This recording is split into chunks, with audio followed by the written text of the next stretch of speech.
The overhead monitors at JFK Terminal 4 flickered with departures scrolling in amber light, each destination a promise to someone somewhere. Gate B12 sat tucked in the far corner of the international wing, close enough to the taxiway that you could see the heat shimmer off the tarmac through floor-to-ceiling windows. It was 6:42 p.m.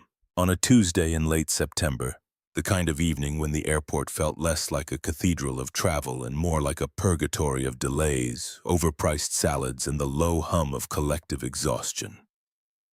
Dr. Marcus Whitmore stood at the back of the boarding area, his carry-on bag resting against his leg, a hardcover medical textbook open in his hands. He wasn't reading it. His eyes traced the same paragraph 3 times, the words blurring into abstraction. 38 hours. That's how long he'd been awake. A double rotation at Mount Sinai, back-to-back surgeries on stroke patients, followed by a conference keynote he'd delivered on autopilot, his body moving through the motions while his mind counted down the hours until he could collapse into seat 2A and sleep for the 2-hour flight to Atlanta. He wore a charcoal hoodie, soft and expensive in a way that didn't announce itself. Loro Piana, $800, but it looked like something you'd pick up at Target, the kind of wealth that whispered instead of shouted. His sweatpants were the same, Brunello Cucinelli, tailored just enough to suggest intention but casual enough to blend into the background. Bose headphones hung around his neck, and his sneakers, white and scuffed, had seen better days. To anyone glancing his way, he was just another tired traveler, a man trying to get home.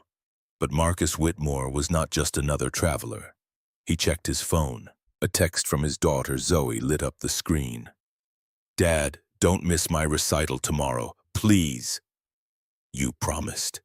He smiled, thumbs moving across the glass. "I'll be there, sweetheart. Front row, promise." He hit send and slipped the phone into his pocket, unaware that in 11 minutes his life would fracture in a way that no amount of medical training could prepare him for. The fluorescent lights overhead buzzed with a frequency that lived just below conscious awareness. A sound that burrowed into your skull if you stood still long enough. Patricia Caldwell stood behind the podium at Gate B12, her navy blazer pressed with military precision, the Horizon Airways logo pinned just above her heart like a badge of honor. She was 52, with wire-rimmed glasses that magnified her pale blue eyes into something sharper than they should have been. Her hair, dyed a severe chestnut brown, was pulled back so tightly it looked painful. She'd worked for Horizon for 20 years, and in that time, she'd built a kingdom. Not a large one, just 20 feet in every direction from the podium, but it was hers. She adjusted her scarf, smoothing the fabric with fingers that had learned to grip control the way some people grip religion. Her ex-husband hadn't paid alimony in 4 months. Her son, 26, hadn't called in 3. Her apartment in Queens was a studio with a radiator that clanged like a ghost at 3 a.m. And the only living thing that greeted her when she came home was a cat that hated her. But here at Gate B12, Patricia Caldwell was God. Flight 882 to Atlanta was oversold, 3 seats short. The system flashed red on her screen, a problem demanding a solution. Protocol said she should ask for volunteers, offer vouchers, incentivize someone to take the next flight. But Patricia hated the auction. It took too long. It gave passengers leverage.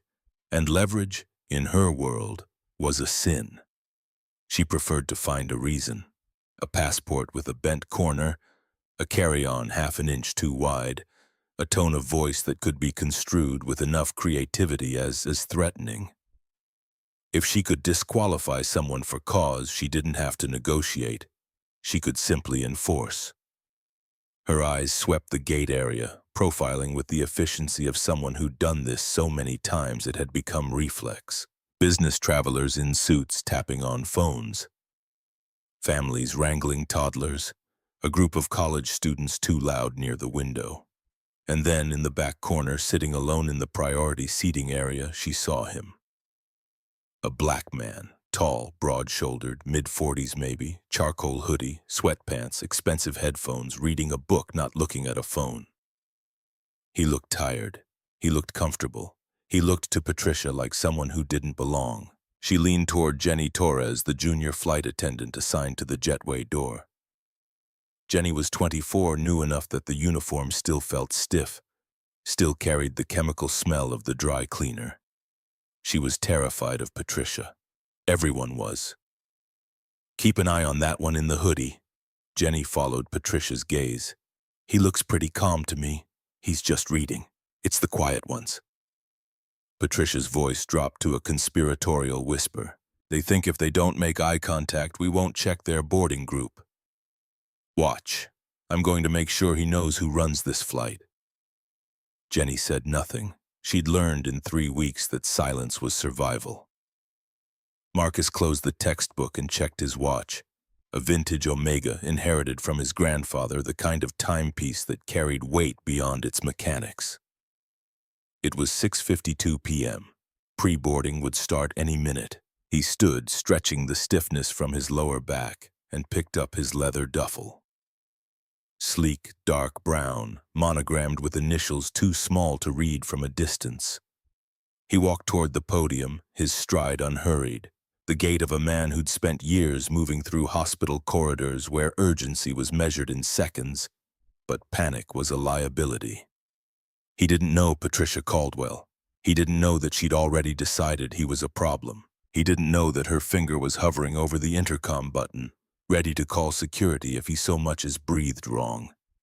He didn't know that in the next 8 minutes, 3 people would make decisions that would end their careers, destroy their families, and land them in federal prison. All he knew was that he wanted to sleep. The checkpoint at JFK's Terminal 4 security had been chaos 2 hours earlier. Marcus had arrived with time to spare, boarding pass queued on his phone, clear membership active, TSA pre-check approved. The line moved like sludge. When he reached the podium, the agent, a woman in her 30s with a tight bun and a name tag that read K. Stevens, looked at his phone screen, then up at him, then back at the screen. "This is first class, sir." Marcus nodded. "Yes, seat 2A. She stared at him, her expression shifting through a series of micro-calculations he'd seen 1,000 times before. He knew the math. Black man, casual clothes, first-class ticket. The equation didn't balance in her mind, so she reached for verification. "Can I see your ID, please? I already showed it at the kiosk. I need to see it again." Random check.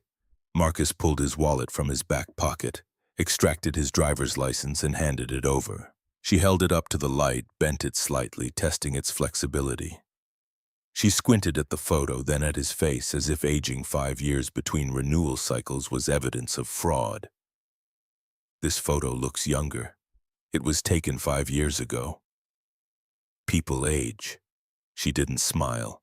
She scanned his license with a handheld device, waited for the beep, then handed it back without a word. He stood there for 3 seconds, waiting for clearance. "You can go." He moved through, but not before noticing the white businessman behind him, wearing a suit, carrying a briefcase. The agent waved him through without asking for anything. No ID check, no scrutiny, just a smile and a nod. Marcus had been 16 the first time he understood the weight of suspicion.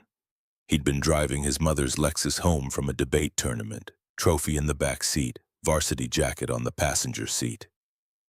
Red and blue lights filled the rearview mirror.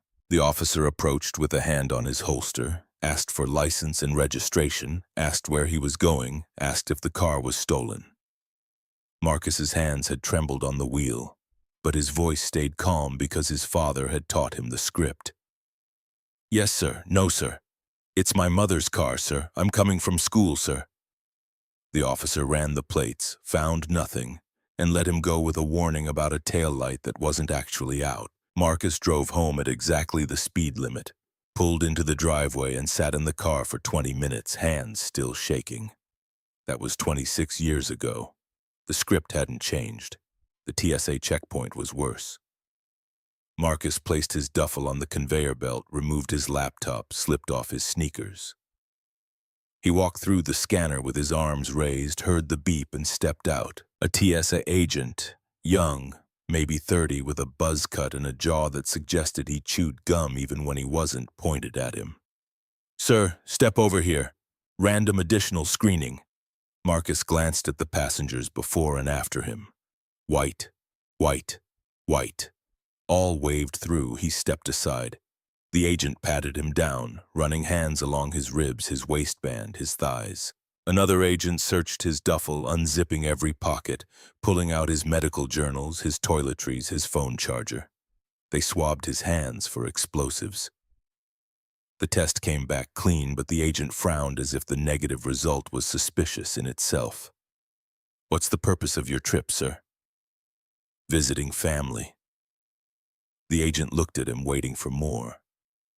Marcus didn't give it. The silence stretched. Finally, the agent waved him through. "You're clear." Marcus repacked his bag, slipped his shoes back on, and walked toward the gates. His phone buzzed. A text from Eleanor, his older sister, the family attorney. "Board meeting confirmed for Friday. Don't be late, and don't let anyone know you're coming." Marcus typed back, "I'll be there." The meeting was in Atlanta, tucked into a country club boardroom under the guise of a charity luncheon. The agenda had one item: a vote to remove William Brennan as CEO of Horizon Airways. Brennan didn't know Marcus existed. Neither did the public.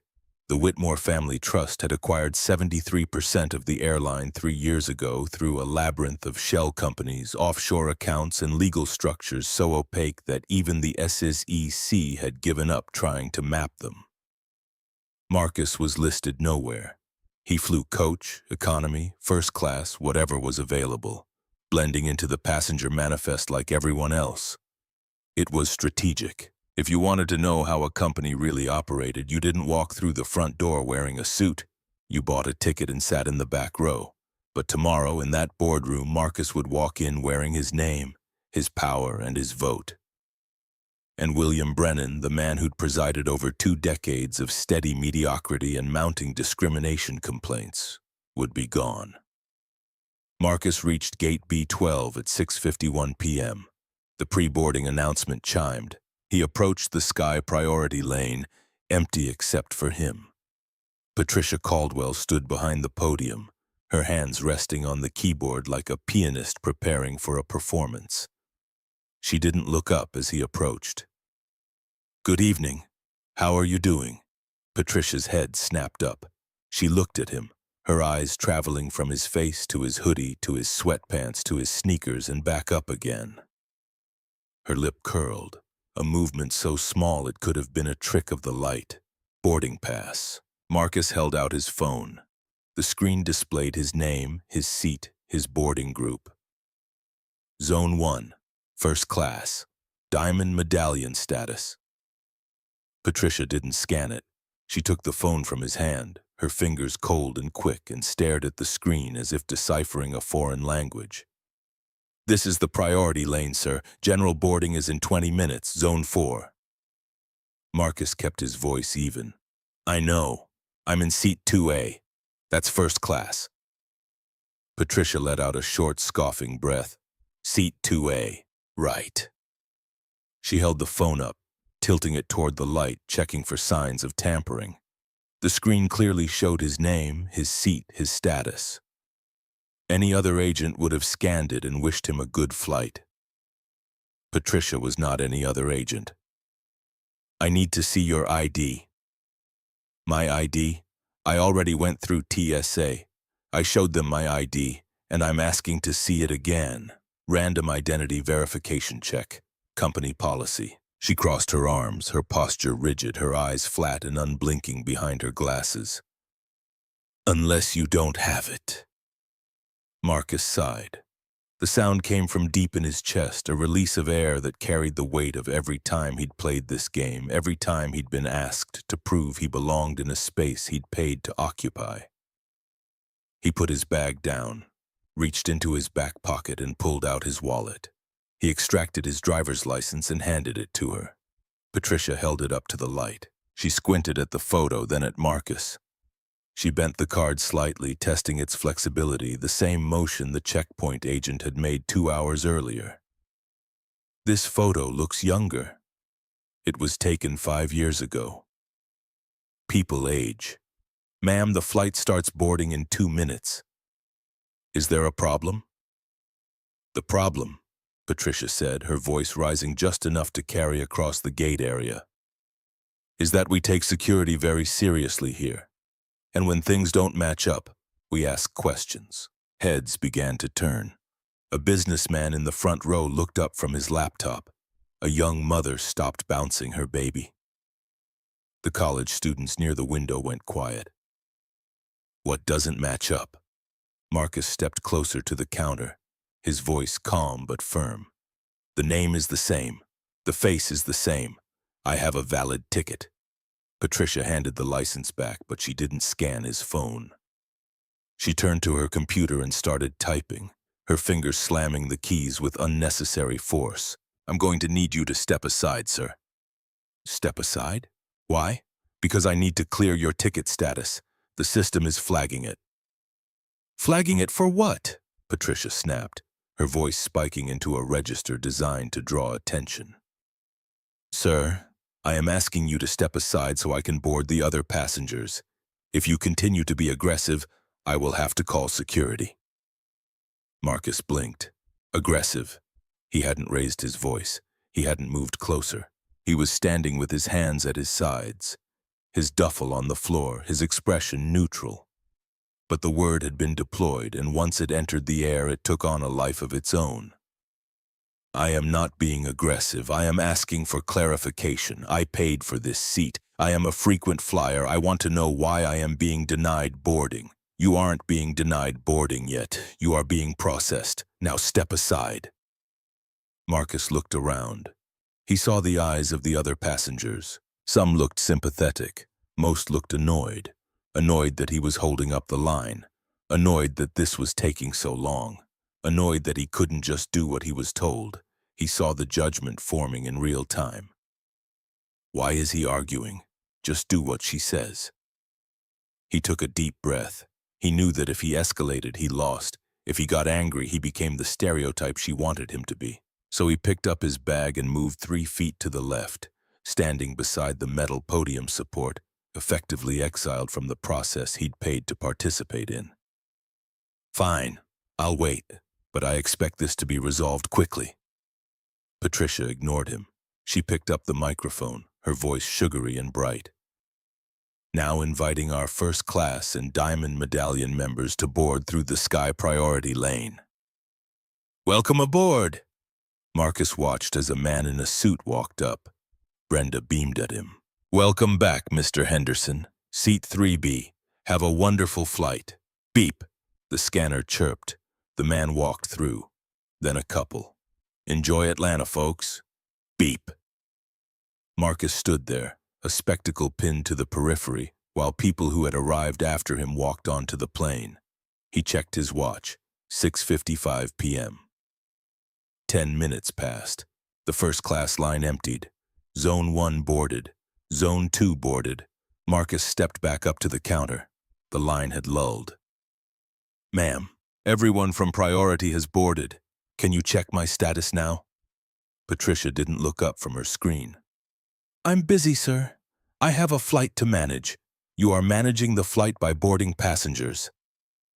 I am a passenger. I told you your ticket is flagged. Then call a supervisor. If there's a technical error, let's get a red coat over here to fix it. Patricia stopped typing.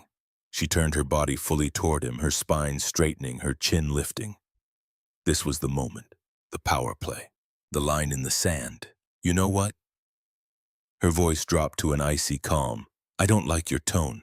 I have been very patient with you, but you have been hovering over me, disrupting my workspace and intimidating my colleague. Jenny, standing at the jetway door, looked down at her shoes, unable to meet Marcus's eyes. I haven't said a word to your colleague. You are making us feel unsafe. Patricia reached for the phone on her desk, her hand moving with theatrical slowness. I'm marking you as a refusal to transport due to unruly behavior. You aren't getting on this flight. You can go to the customer service desk in Terminal 2 and try to rebook for tomorrow. You have got to be kidding me. The words came out sharper than Marcus intended, a spark of genuine anger finally lighting in his chest. I have patients waiting for me in Atlanta. You cannot kick me off a flight because of my tone when you are the one being rude. I am the lead agent here. Patricia slammed the phone receiver down, the crack echoing through the gate. And I say you're too aggressive to fly. Now get your bag and walk away before I have you escorted out in handcuffs. The gate area went dead silent. It was in that silence that a voice came from the row of seats directly behind the podium. A calm, gravelly voice. I saw the whole thing. He hasn't raised his voice once. Patricia's head snapped up. Sitting there, folding a copy of the Wall Street Journal, was a man in his 60s. He had salt and pepper hair, wore a nondescript beige windbreaker, and had a pair of reading glasses perched on his nose. He looked like a retired grandfather heading south for a golf trip. Excuse me? Patricia's voice sharpened into a weapon. Sir, this is a security matter. Please mind your own business. It becomes my business when I see a paying customer being harassed. The man stood slowly. He wasn't particularly tall, but he held himself with an ease that suggested he didn't need to be. I am not harassing him. He is a security threat. He's a neurosurgeon. The man gestured to the tag on Marcus's duffel, which Patricia had ignored. Mount Sinai medical staff, and I've been sitting here for 20 minutes. The only aggression I've seen is coming from behind that counter. Patricia was shaking now. She felt her authority slipping, the walls of her kingdom cracking. She couldn't let these two men, one an unruly passenger, the other a nosy old man, undermine her. That's it. She grabbed the walkie-talkie clip to her belt. I'm calling the airport police. You're both not flying. I'm closing the flight. She looked at Marcus with a look of pure malice. I hope you enjoy the bus, Doctor. Marcus looked at the older man. Sir, you don't have to get involved. I don't want you to miss your flight, too. The man smiled. It was a strange smile, sad but hard as steel. Don't worry about me, son. I have a feeling this plane isn't going anywhere until we sort this out. He walked up to the counter, standing right next to Marcus. Patricia laughed, a high-pitched, nervous sound. Who do you think you are? You think you can just walk up here? The man reached into the inside pocket of his windbreaker. Patricia flinched, perhaps thinking it was a weapon, but he pulled out a simple black leather lanyard with an ID card. He didn't show it to her yet. He just held it in his hand. My name is William Brennan. Patricia rolled her eyes. Good for you, William. I don't care if you're the Pope. Back away. William Brennan sighed. Patty. He looked past Patricia to Jenny, who was trembling at the door. On your terminal, type in the employee override code, Alpha Delta 01. Patricia froze. The color drained from her face faster than water from a cracked tub. That wasn't just a supervisor code. That was an executive override. Patty, don't you touch that keyboard. Jenny, Brennan said gently. Type it in. Jenny, shaking, typed the keys. A D01. A message flashed across the giant screens above the gate, usually reserved for destination updates. The screens went black for a second. Then a single line of text appeared in bright amber letters. System lock. CEO access detected. Patricia turned around slowly to look at the screen. Then she turned back to the man in the windbreaker. William Brennan, the CEO of Horizon Airways, the man whose signature was on her paychecks, finally flipped his ID card around. Now, Patricia. His voice dropped to a terrifyingly polite whisper. Let's talk about security. Word count, 4,012. Target, 5,500 to 6,500. Status, continuing. For a solid 10 seconds, the world inside Terminal 4 seemed to stop spinning. The amber text on the overhead monitors pulsed with a slow, rhythmic beat, casting a sickly yellow glow over Patricia's stunned face. She stared at the ID card in Brennan's hand, reading the name, looking at the photo, then at the man standing before her. The jawline was softer now, the hair grayer, but the eyes, those piercing steel gray eyes, were identical. But the human brain is a funny thing. When confronted with a reality that destroys its entire worldview, it often chooses to reject the evidence rather than accept the catastrophe. Patricia Caldwell had built her identity on being the ultimate authority at Gate B12. The idea that she had just tried to arrest the owner of the company was too big, too terrifying to process, so she didn't. Instead, she laughed. "Nice try." Her voice wavered, wet and jagged. "That's a good fake. Where'd you get it? Canal Street? Did you print that laminate yourself?" Brennan didn't blink. He lowered the ID but didn't put it away. He looked at her with a mixture of pity and profound disappointment. "Patricia, look at your screen. Look at the override code. Only 3 people in this company have that clearance level. Me, the COO, and the Director of Security. Do you really think a fake ID hacked your terminal? You probably used a jammer." Patricia grabbed at straws, her desperation mounting. She slammed her fingers onto her keyboard, frantically hitting escape, Control-Alt-Delete, anything to clear the screen and regain her power. "Patty, call IT. Tell them we're being cyber-attacked. These 2 are working together." Jenny, standing by the jetway door, looked like she might faint. She knew who William Brennan was. She'd seen his picture in the orientation video 3 weeks ago. She looked at Patricia, then at Brennan, and made a choice that would define her career. "Patricia," Jenny's voice trembled. "Stop! That's him. That's Mr. Brennan. I saw him on the town hall webcast. Shut up, Jenny." Patricia spun around, the vein in her neck bulging. "You're an idiot. He's a con artist. They try this all the time to get upgrades." She turned back to Marcus and Brennan, pointing a shaking finger at them. "You think you're smart? You think you can intimidate me? I am the safety compliance officer for this flight. My word is law, and I am telling you, neither of you is getting on this plane." Marcus watched this meltdown with a sinking feeling in his gut.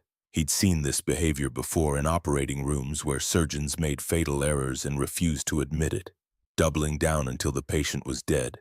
It was ego protecting itself from annihilation. "Mr. Brennan, maybe we should just let the police handle this. She's not rational right now." Brennan shook his head slightly. "No, doctor. I need to see this. I need to see exactly how deep the rot goes." He took a step closer to the podium, placing his hands on the counter, invading Patricia's sacred space. "Patricia." His voice projected clearly so the 50 people watching could hear. "I am going to give you one chance to save your pension. Apologize to Dr. Whitmore, process his ticket, and admit that you profiled him based on his appearance." The crowd held its breath. Phones were held high, recording every second. Horizon Airways was already trending on Twitter, though Patricia didn't know it yet. Patricia looked at the crowd. She saw the judgment, she saw the smirks, she felt the walls closing in. But in her mind, apologizing was worse than being fired. Apologizing was admitting she was small. "I followed protocol," she spat, her face twisting into a sneer. He looked suspicious. He had no luggage tags. He was loitering. "And you are interfering with federal aviation operations." She grabbed the phone again. "I'm not just calling the airport police, I'm calling the FBI. I'm reporting a hijacking threat." Brennan's eyes widened. "Patricia, put the phone down. Do not make a false report. Watch me." She dialed a number. Not the internal security line, but 911. Her voice pitched up 2 octaves into a fake panic. "Emergency! This is Horizon Airways, Gate B12. I have 2 men attempting to breach the cockpit. They are aggressive. They have weapons. Send backup. Send SWAT." She slammed the phone down and looked at them with a triumphant, manic grin. "Now let's see whose ID works when there's a gun in your face." The silence that followed was heavy, suffocating. Even the baby in the back row had stopped crying. Marcus looked at Brennan. "She just said we have weapons. She just swatted us." Brennan's face hardened. The sadness was gone, replaced by cold, calculated fury. "Jenny." His voice was crisp. "Get on the PA system." "Me? Yes. Pick up the mic. Announce that Flight 882 is indefinitely delayed due to a personnel issue. Tell the passengers that anyone who wishes to rebook will receive a full refund plus a $2,000 voucher. Then I want you to open the jetway door and ask the captain to come out here immediately. You can't give orders here." Patricia lunged for the mic, but Brennan was faster. He slammed his hand down on the counter, blocking her path. The noise was thunderous. "Sit down!" The command was so authoritative, so absolute that Patricia's knees actually buckled. She slumped into the swivel chair, breathing heavily, her eyes darting around the terminal like a trapped animal. "You're finished," she whispered, rocking back and forth. "They're coming.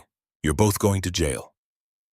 Brennan adjusted his windbreaker. He looked at Marcus. "Doctor, I am so sorry. I wanted to see how she treated customers, but I never imagined she would endanger lives by calling in a fake terrorist threat." "It's not your fault." Marcus's heart was hammering against his ribs. He knew what happened when police responded to descriptions of aggressive black men. He knew the statistics. "But when they get here, let me do the talking. Or you. Just let's make sure no one gets hurt. I won't let them touch you." From the long hallway of Terminal 4, the sound of heavy boots hitting the linoleum began to echo. It grew louder, accompanied by the jingle of utility belts and the crackle of radios. Patricia straightened up in her chair. She fixed her hair. She composed her face into a mask of terrified innocence. "Here comes the karma," she whispered to herself. But she had no idea which direction the karma was coming from. The response was massive. Because Patricia had used the words breach and weapons, it wasn't just a couple of beat cops. It was a phalanx. 6 officers from the Port Authority Police Department sprinted down the concourse, flanked by a K-9 unit, a German shepherd straining against its leash. Behind them, passengers scattered, pressing themselves against the glass windows, terrified by the sudden invasion of force. "Hands! Let me see your hands!"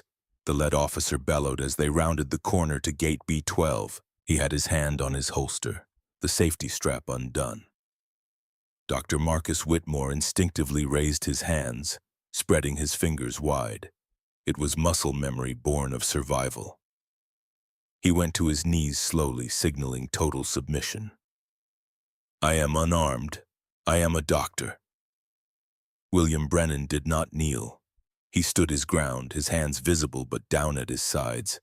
He looked annoyed, like a man whose dinner reservation had been canceled, not a man facing a tactical team. "Get on the ground," the officer screamed at Brennan. "Now, face down!" "Officer," Brennan's voice boomed over the chaos. "My name is William Brennan. I am the CEO of this airline. Stand down." The lead officer, a burly sergeant named Kowalski, hesitated for a fraction of a second, but the adrenaline was too high. "I don't care who you are. Down now." 2 officers rushed forward to tackle Brennan. "Wait!"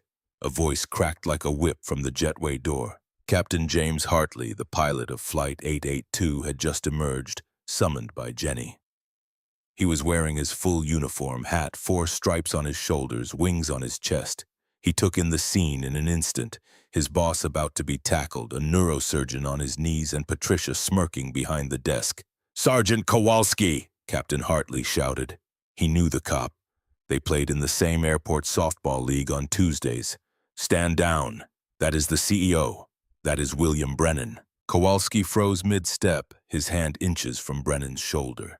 He looked at the pilot, then back at Brennan. He squinted. The recognition dawned slowly but surely. He had seen this man at the Port Authority charity gala 2 months ago. Brennan had written a check for $50,000 for the Widows and Orphans Fund. Kowalski signaled his team to hold. The tension in the air was thick enough to choke on. "Captain Hartley?" Kowalski asked, breathing hard. "We got a 911 call. Active hijackers. Weapons. There are no hijackers." Captain Hartley walked over to help Marcus up from the floor. He dusted off the doctor's hoodie with a surprisingly gentle touch.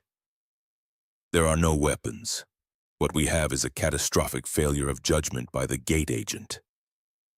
Kowalski turned his gaze to the podium. Patricia was standing now, but the smugness was evaporating, replaced by pale, sickly dread.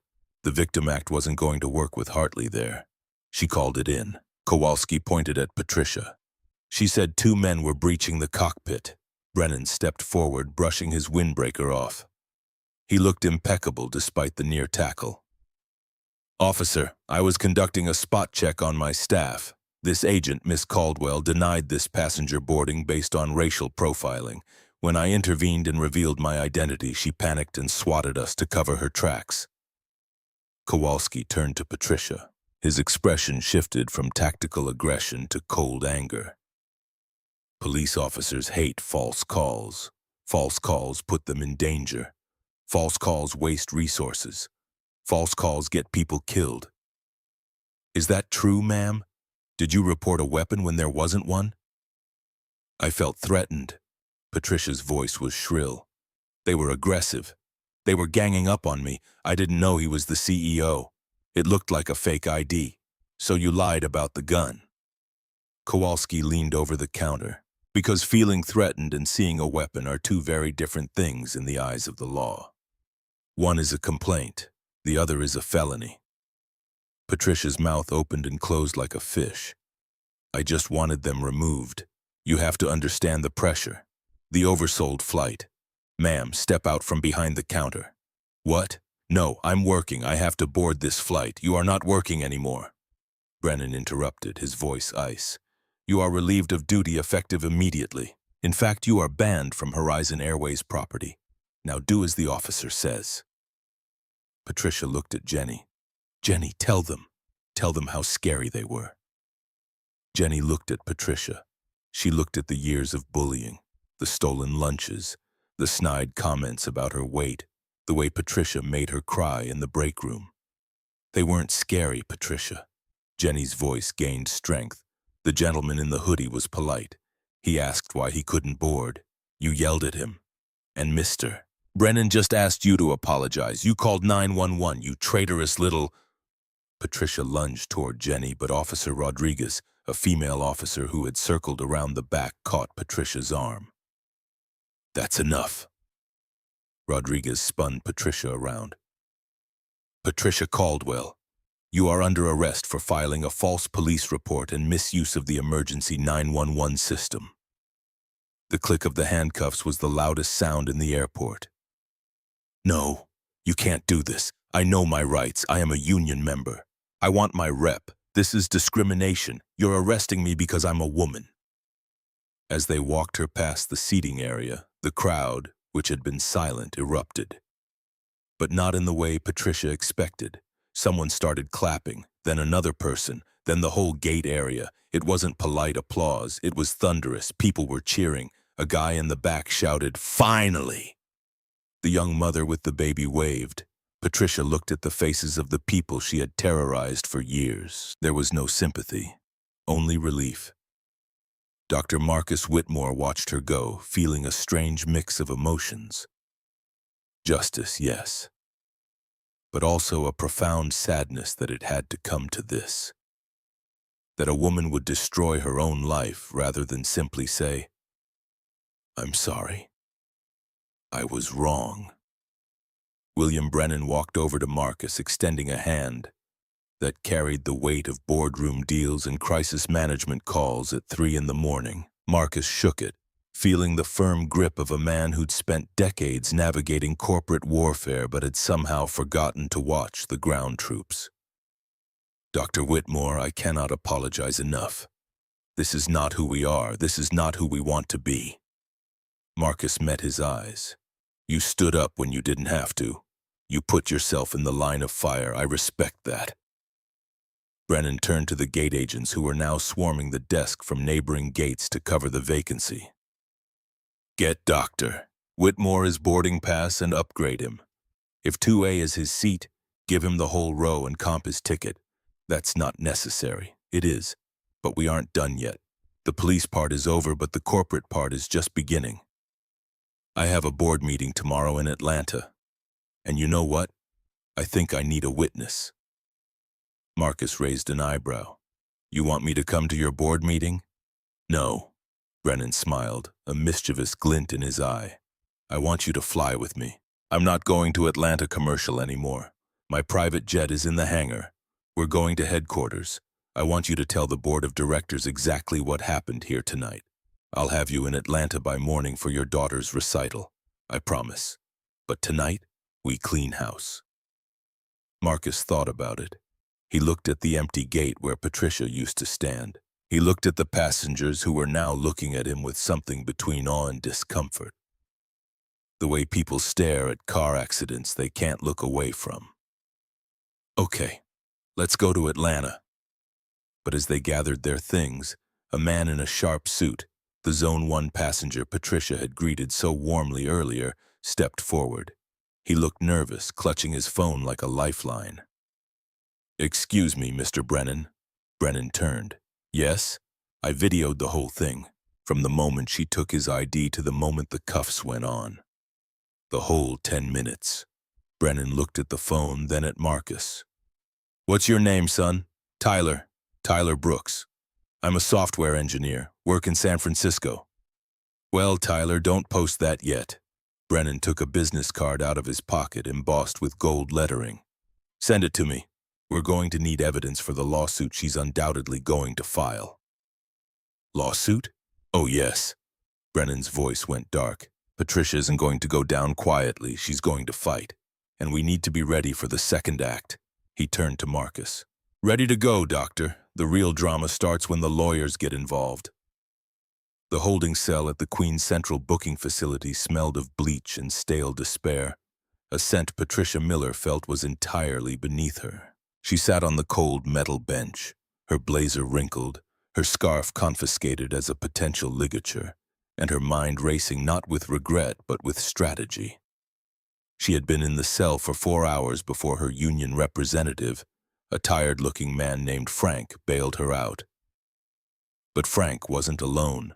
Standing next to him in the stark, fluorescent-lit waiting area was a man who looked less like a lawyer and more like a predator in a three-piece suit. His hair was slicked back with product that caught the overhead lights, his spray tan borderline offensive, his teeth unnaturally white. Patricia, this is Richard Voss. Frank gestured to the man. He specializes in high-profile discrimination cases against major corporations. Richard Voss smiled, extending a manicured hand. Miss Caldwell, a pleasure. I've heard what happened. An absolute travesty. A wealthy white billionaire and an elitist doctor ganging up on a hard-working middle-aged woman. It's David and Goliath, and I'm your slingshot. Patricia straightened her spine. This was the narrative she needed. They humiliated me, Mr. Voss. They tried to break me, and we are going to make them pay. Voss led her out to a waiting black SUV. But first, we need to win the court of public opinion. Before the legal battle starts, we start the war on TV. 3 days later, the narrative had shifted. Dr. Marcus Whitmore sat in the living room of his brownstone in Brooklyn. The morning light filtering through plantation shutters, watching the television with a sick feeling in his stomach. On the screen was Morning View America, the most popular talk show in the country, pulling 14 million viewers every weekday morning. Patricia Caldwell sat on the cream-colored couch, looking frail. She had ditched the sharp blazer for a soft pastel cardigan. She wore no makeup, making her look older and more vulnerable. She wiped a tear from her eye with a tissue that seemed to have appeared from nowhere. I was just doing my job. Patricia's voice broke on national television. The man, Dr. Whitmore, he was looming over me. He was so big. And then Mr. Brennan came out of nowhere. They started shouting codes at me, confusing me. I had a panic attack. I thought we were under attack. And for that, for being scared, they put me in handcuffs. The host, a sympathetic woman named Sarah Chen with perfectly highlighted hair and a concerned expression that looked rehearsed, leaned in. So you feel this was a power play? Rich men punching down? Absolutely. Richard Voss interjected smoothly from the seat next to Patricia. My client is a victim of corporate bullying. Horizon Airways is trying to silence a whistleblower who was just trying to keep the skies safe. We are filing a lawsuit for wrongful termination, emotional distress, and defamation. We are asking for $85 million. Marcus switched off the TV. The screen went black, silencing Patricia's performance. He scrolled through his phone, watching the social media firestorm in real time. Hashtag justice for Patricia. Hashtag boycott Horizon. Tweet after tweet, comment after comment. People who hadn't been there hadn't seen what happened, constructing a reality from 30 seconds of context-free clips and Patricia's Oscar-worthy tears. His phone buzzed. An email from Mount Sinai Hospital, Human Resources Department. The subject line made his chest tighten. Administrative leave pending investigation. He opened it. The words were clinical, sterile, wrapped in corporate legal armor, due to the recent incident at JFK Airport and the subsequent media attention. The Board of Trustees requests that you take voluntary administrative leave pending the completion of an internal review. This is standard procedure and should not be construed as disciplinary action. We anticipate the review will take approximately 4 weeks. Marcus read it 3 times, voluntary, as if he had a choice, as if he seethed, as if refusing wouldn't torpedo his nomination for chief of surgery before the vote even happened. He set the phone down and stared at the ceiling, tracking a hairline crack in the plaster that he'd been meaning to fix for 6 months. His daughter Zoe came down the stairs, 15 years old, wearing her school uniform, backpack slung over one shoulder. She stopped at the bottom step when she saw his face. "Dad, you okay?" He forced a smile. "Yeah, sweetheart. Just work stuff." She walked over and sat next to him on the couch, close enough that he could smell her shampoo, some coconut-vanilla combination that reminded him she was growing up faster than he could process. "Kids at school are talking about the video." Marcus's jaw tightened. "What are they saying? That you attacked a woman, that you threatened people on a plane?" He turned to look at her, searching her face for doubt, for fear, for the moment when his daughter would look at him and wonder if the accusations had weight. "Do you believe that?" Zoe shook her head, her ponytail swinging. "No, but it sucks that I have to defend you to people who've already made up their minds. I'm sorry you're dealing with this. Don't apologize." She stood up, adjusting her backpack. "Just don't quit, Dad. If you quit, they win. And I'll grow up thinking we have to stay small to be safe." She kissed his forehead and walked out the door, leaving him sitting in the quiet brownstone with the weight of her words pressing against his ribs.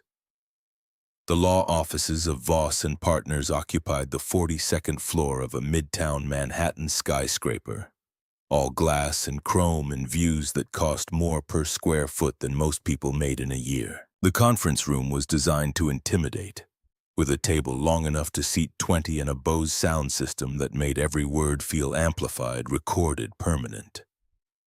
Patricia sat at one end, flanked by Richard Voss and a junior associate whose only job seemed to be taking notes. Across the table sat William Brennan, Dr. Marcus Whitmore, and Catherine Reeves, Horizon's lead counsel, a woman with silver hair cut into a severe bob and eyes that could dissect a deposition from 50 yards. A court reporter sat in the corner, fingers hovering over the stenotype machine, waiting for someone to speak first. "Let's begin." Voss leaned back in his chair, the picture of confidence. "Miss Caldwell, for the record, please state what happened on the evening of September 24th. Patricia took a sip of water from a crystal glass. She had rehearsed this 1,000 times in front of mirrors in her sister's living room in the back of Voss's town car. She knew every beat, every pause, every place to let her voice tremble. "I was manning gate B12. The passenger, Dr. Whitmore, approached the podium aggressively. He threw his phone at me. He demanded to board before his zone. When I asked him to wait, he began cursing. He called me. Well, I don't want to repeat the words. Please do." Catherine's voice was calm, clinical, the tone of a surgeon asking a patient to describe their symptoms.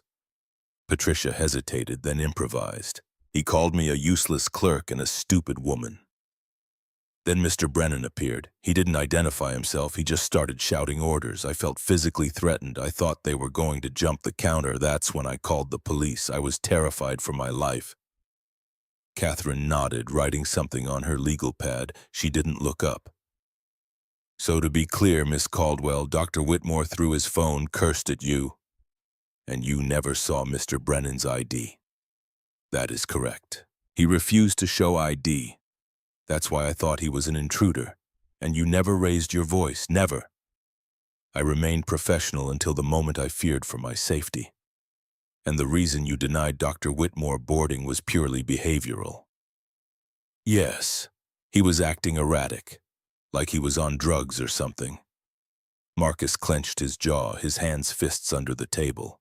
To hear his professional reputation dragged through the mud, to be called a drug addict by a woman who'd profiled him for wearing a hoodie, was a special kind of agony. Brennan kicked him gently under the table. A reminder. Wait. Catherine looked at Richard Voss. Mr. Voss, do you have any other witnesses to corroborate this version of events? We have the statement of the police officer who said the environment was chaotic. Voss waved a hand dismissively. And Miss Caldwell's exemplary 20-year record. Right. Catherine reached into her briefcase. She pulled out a small silver thumb drive, setting it on the table with a soft click that sounded like a judge's gavel. Miss Caldwell, are you aware that Terminal 4, Gate B12, was undergoing a security system upgrade that week? Patricia frowned. No. And are you aware that the new biometric cameras at the podium record high-definition video and audio specifically to monitor interactions for training purposes? The color drained from Patricia's face like water down a drain. Voss sat up straighter, his confidence fracturing at the edges. We didn't just get the passenger video. Catherine slid the drive across the mahogany table. We have the Horizon Airways official security feed from 3 angles, including the microphone right in front of your face. Voss snatched the drive. This wasn't in Discovery, we just found it. Catherine lied smoothly. Technically, it's rebuttal evidence. Would you like to play it? She didn't wait for an answer.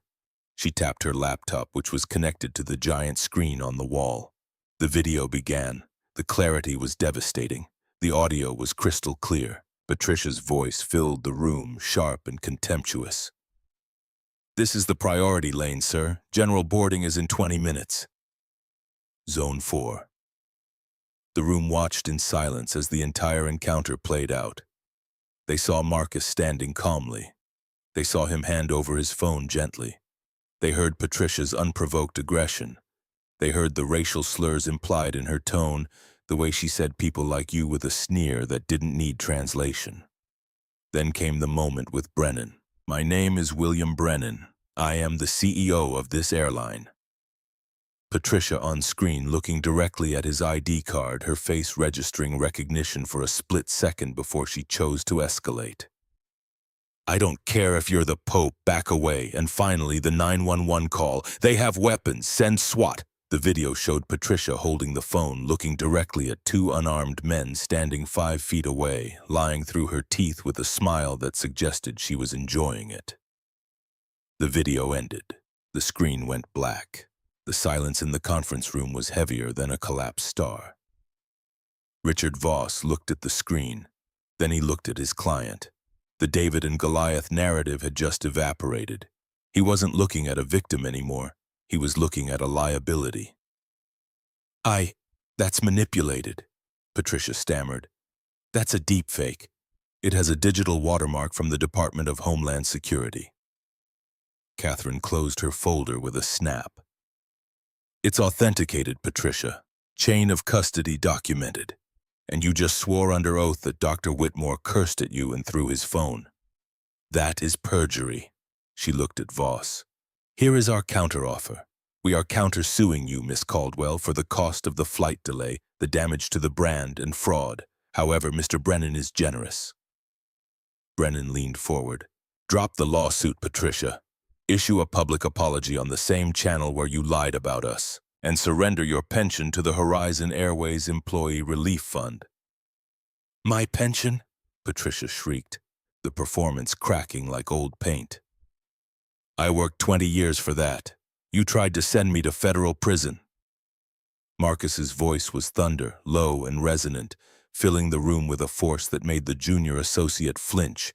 "You tried to ruin my career. You accused me of being a drug addict and a terrorist because you didn't like my hoodie. Your pension is the cheap price of your freedom." Voss began packing up his briefcase. He didn't look at Patricia. "Richard?" Patricia's voice was small now, a child realizing the adults had left the room. "What do we do?" Voss laughed, a cold, dry sound. "There is no we, Miss Caldwell. I represent victims. You are a perpetrator. I'm withdrawing as counsel. Good luck." He walked out of the room, his footsteps echoing down the marble hallway, leaving Patricia alone with the 3 people she had tried to destroy. 6 days after the deposition, Marcus sat in his home office, the room lit only by the glow of his laptop screen. It was 2:47 a.m., and sleep had become theoretical.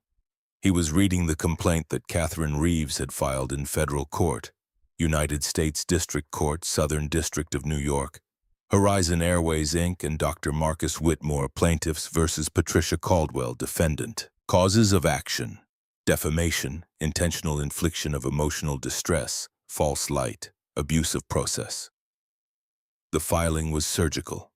38 pages of exhibits, witness statements, video timestamps, social media screenshots showing the damage to Marcus's reputation. His phone buzzed. A text from Eleanor, his sister. Board meeting moved up. Thursday morning, Atlanta. "They're voting Brennan out early. You need to be there," he typed back. "I'll be there." Another text came through, this one from a number he didn't recognize. He opened it. The message was a screenshot of a tweet with 47,000 retweets. It showed a freeze frame of Patricia crying on Morning View America with the caption, "This woman is a liar. Full video proof drops Monday. Stand by." Marcus closed his eyes. The machinery of justice was grinding forward, but it felt less like vindication and more like exhaustion. The kind that settles into your bones and doesn't leave. He heard footsteps on the stairs. Zoe appeared in the doorway wearing pajamas with cartoon cats on them, her hair pulled into a messy bun. "Can't sleep either?" Marcus shook his head. "Too much noise up here." He tapped his temple. She walked in and sat on the arm of his chair. "Want to talk about it?" "What's there to say? Woman tried to destroy my life. Now the lawyers are destroying hers. Eye for an eye. Justice." "You don't sound like you think it's justice." Marcus was quiet for a long moment. "When I was 16, I got pulled over driving your grandmother's car.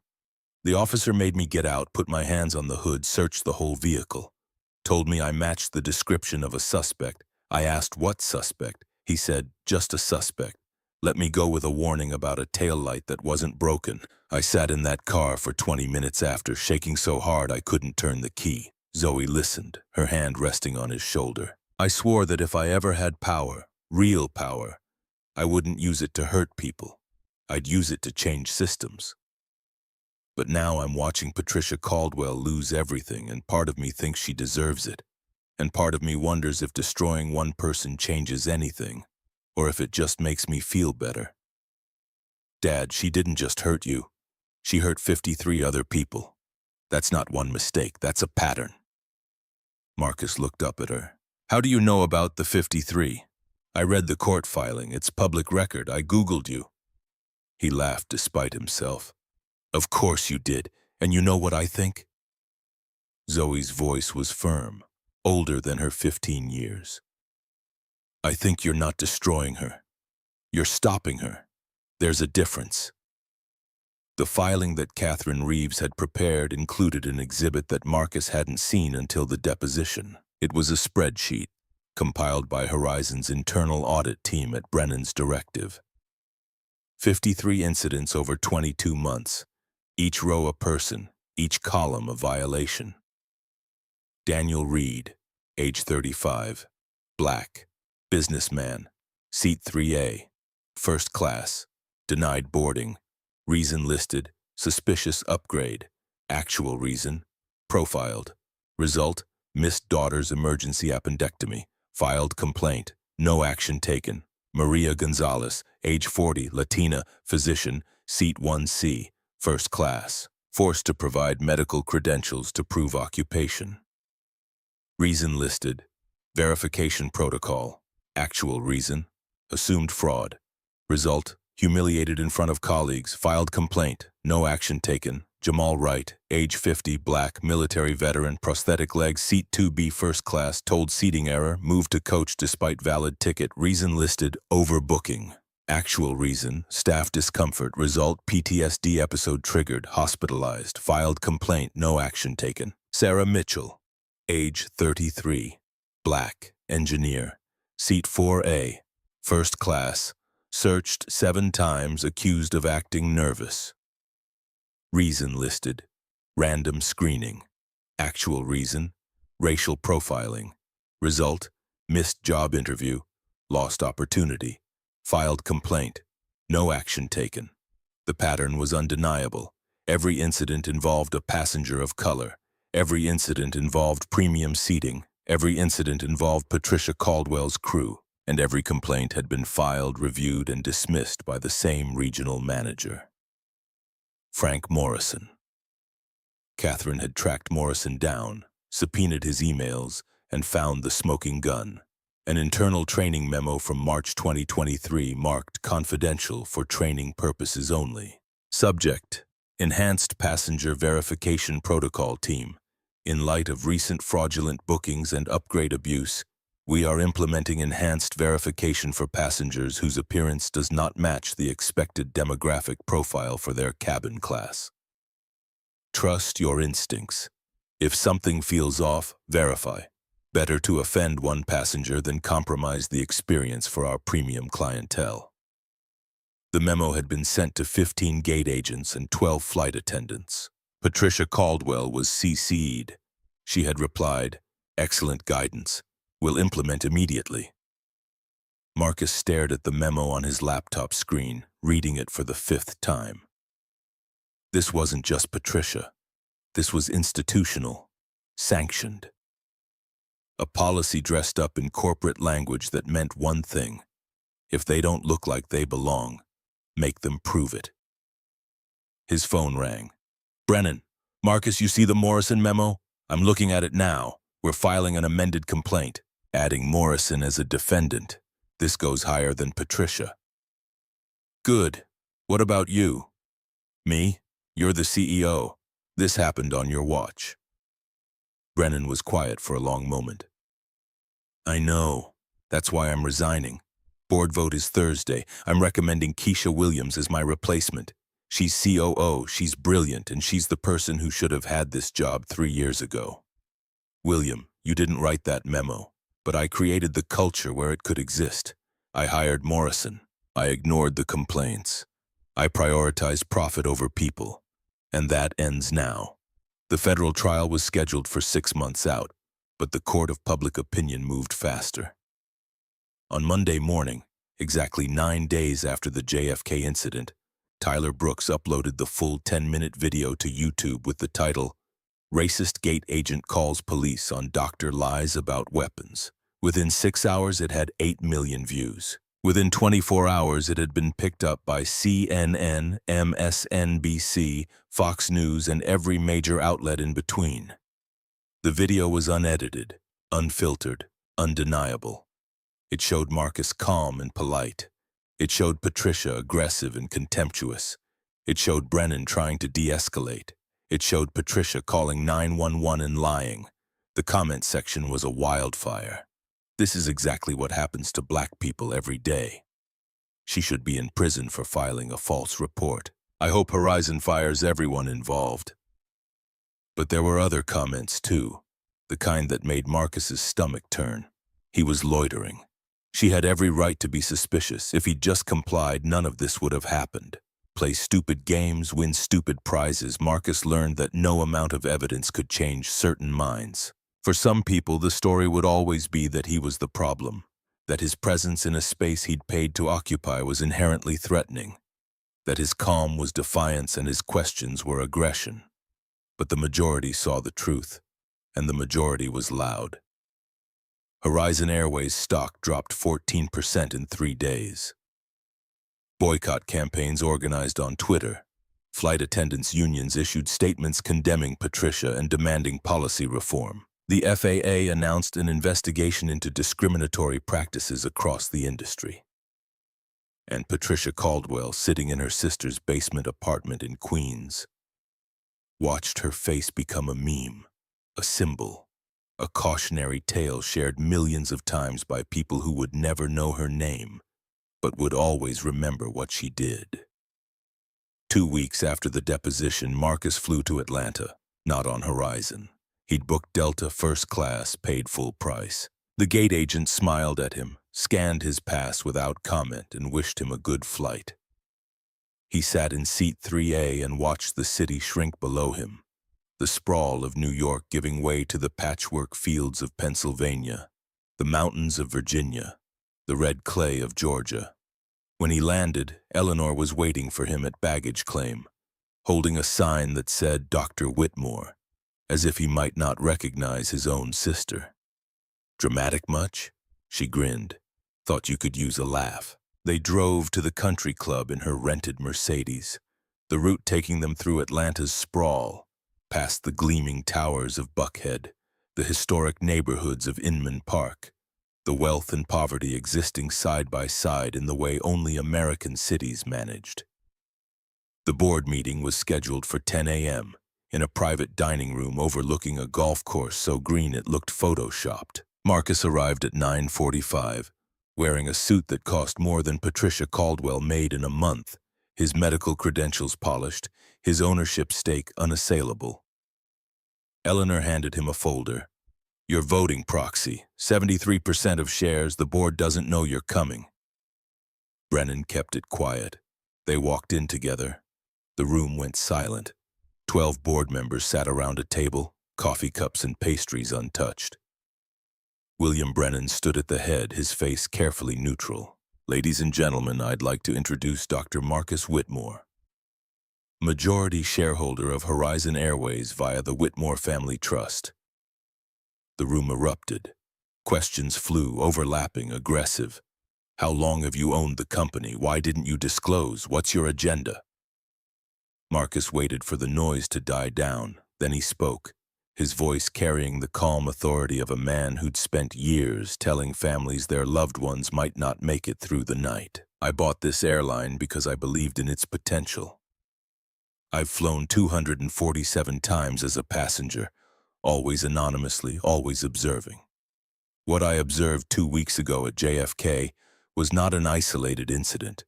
It was the result of a culture that allowed discrimination to flourish. That culture ends today. He opened the folder Eleanor had given him. Inside was a resolution, pre-drafted, legally binding. I move to remove William Brennan as CEO, with full severance and our gratitude for his 20 years of service. I nominate Keisha Williams as his replacement. All in favor? 8 hands went up. The board member who'd questioned Marcus at the deposition, Robert Hastings, kept his hand down. Opposed? 1 hand. Hastings. The motion passes.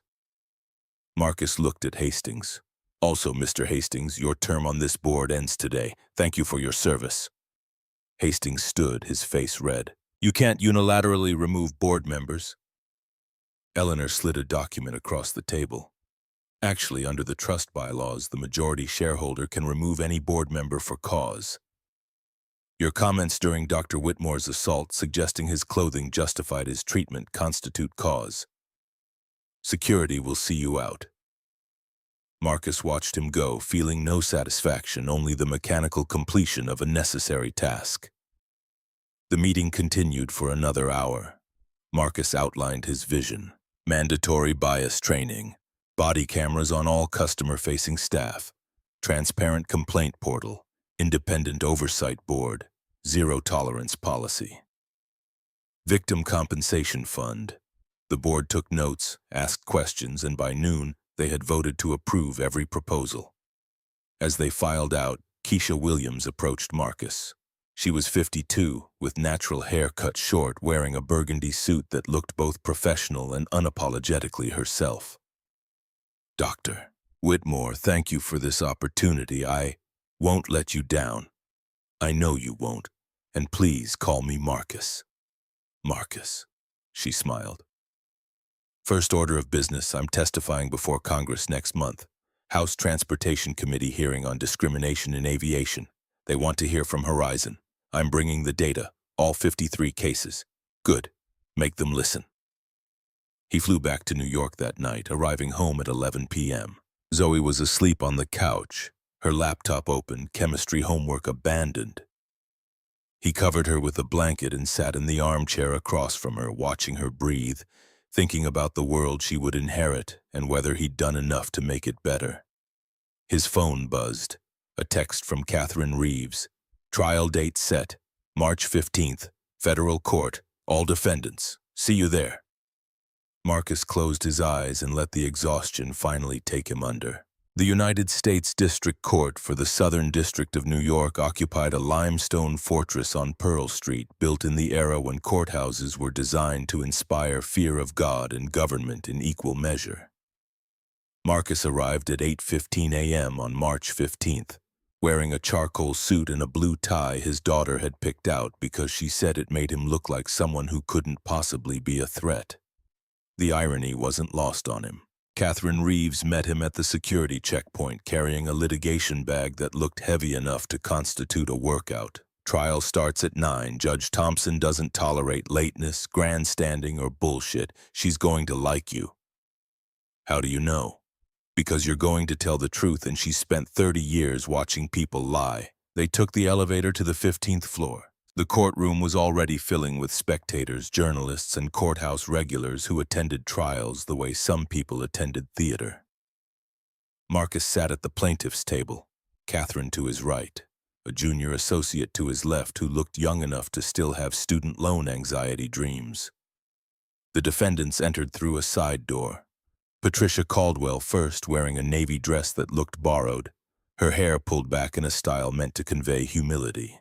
Captain Raymond Cole next, his pilot's uniform replaced by an ill-fitting suit that made him look smaller, diminished.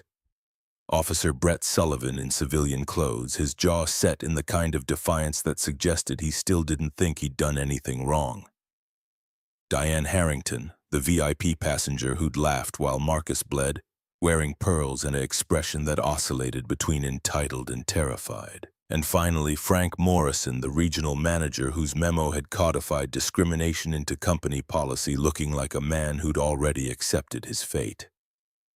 "All rise," the bailiff's voice cut through the murmur. The Honorable Judge Maria Thompson presiding. Judge Thompson was 63, with silver hair cut into a no-nonsense bob and reading glasses that hung from a chain around her neck like a weapon she might deploy at any moment. She took her seat, surveyed the room with the expression of someone who'd seen every variation of human stupidity and wasn't impressed by any of it. "Be seated. We are here for the matter of Horizon Airways Incorporated and Dr. Marcus Whitmore versus Patricia Caldwell, Raymond Cole, Brett Sullivan, Diane Harrington, and Frank Morrison. Counselors, are we ready to proceed?" "Yes, Your Honor." Catherine stood. "The plaintiffs are ready." The defense attorney, a man named Gerald Stein, who specialized in losing cases with maximum billable hours, rose slowly. "The defense is ready, Your Honor." The trial lasted 6 days. Catherine built her case like a surgeon assembling a body from component parts, each witness adding muscle to the skeleton of evidence.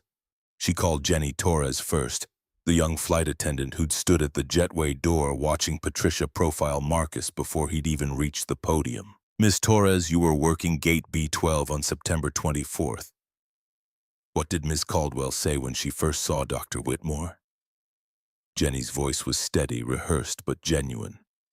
"She told me to keep an eye on that one in the hoodie. She said he looked suspicious." This was before he approached the gate, before he said a word to anyone. "And in your 3 weeks of training, had you ever heard Ms. Caldwell make similar comments about other passengers?" "Yes, several times. Always about passengers of color in premium cabins." Objection. Speculation. Overruled. The witness is testifying to what she heard, Mr. Stein. Judge Thompson looked at Jenny. Continue. She would say things like, "He doesn't look like he belongs here," or "I bet that's a fraudulent upgrade." She profiled people based on appearance. Catherine introduced the security footage next, playing it on a screen large enough that every juror could see Patricia's face when she looked at Brennan's ID, recognized it, and chose to lie anyway. The audio filled the courtroom, Patricia's voice dripping with contempt. "People like you probably aren't used to first-class service anyway." Two jurors in the back row shifted in their seats. One, a black woman in her 50s, wrote something in her notebook with enough force that her pen nearly tore through the paper. Catherine called Daniel Reed, the first name on the spreadsheet of 53 victims.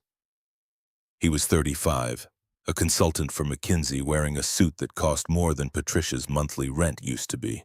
He described being denied boarding for his daughter's emergency surgery, the way Patricia had accused him of having a stolen ticket despite his platinum status, the way he'd missed the only flight that would have gotten him there in time. "My daughter came through the surgery fine, thank God. But I wasn't there when she woke up. I wasn't there when she asked for me. And when I filed a complaint with Horizon, I got a form letter that said they'd investigated and found no wrongdoing." Catherine walked him through the complaint process, showing the jury how every report had been routed to Frank Morrison, how every report had been dismissed with the same language, how the system had been designed not to catch discrimination but to bury it.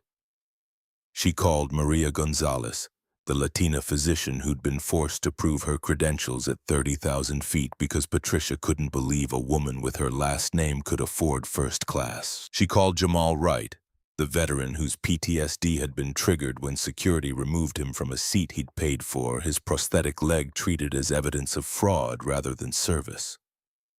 She called Sarah Mitchell, the engineer who'd lost a 6-figure job opportunity because she'd been searched 7 times and missed her connection.